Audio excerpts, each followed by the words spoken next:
É um dos meus Amigos da Rádio Web Inespec, da TV Inespec, uma parceira nossa, uma amiga nossa, que já esteve no Inespec, acompanha o trabalho do Inespec e desenvolve um trabalho também onde a Escola de Educação Especial está, ok? Hoje é só uma introdução, já são quase 11 horas da noite de sábado, nós nos comprometemos a fazer uma mesa redonda para depois discutir o projeto. Que coisa melhor do que eles, né? Roberto, tudo bem?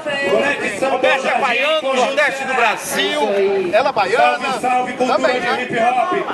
Ah, era paulista. Ele, paulista, fora todo mundo dá quando não sabe abrir a porta certa, né?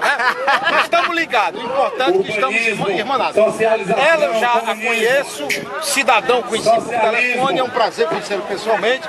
São conjugados, esposos dela, enfim, uma família, exemplo da família Inespec, unida para o bem comum. Fala rapidamente sobre o projeto, como está o andamento e o que nós vamos fazer aqui amanhã. O Projeto Farol, o projeto está sendo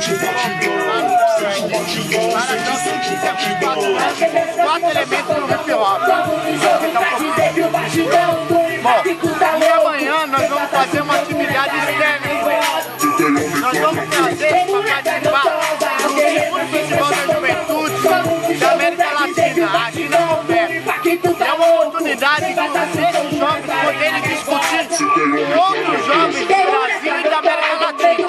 Nós queremos que eles possam refletir sobre a posição dos jovens e eles podem fazer como jovens para modificar a realidade em que eles vivem lá no projeto. Ok, e nós vamos depois conversar com a nossa colega, para quem sabe nós fazemos um programa na Rádio Web, a exemplo do programa da Umbanda, do Gospel, do Mito, com a turma, com a mocidade, que com certeza a parceria para o bem comum é o que nós precisamos e eu acredito nessa possibilidade. Valeu? Amanhã a gente se vê, amanhã a gente retorna com ele. Valeu? Obrigadão.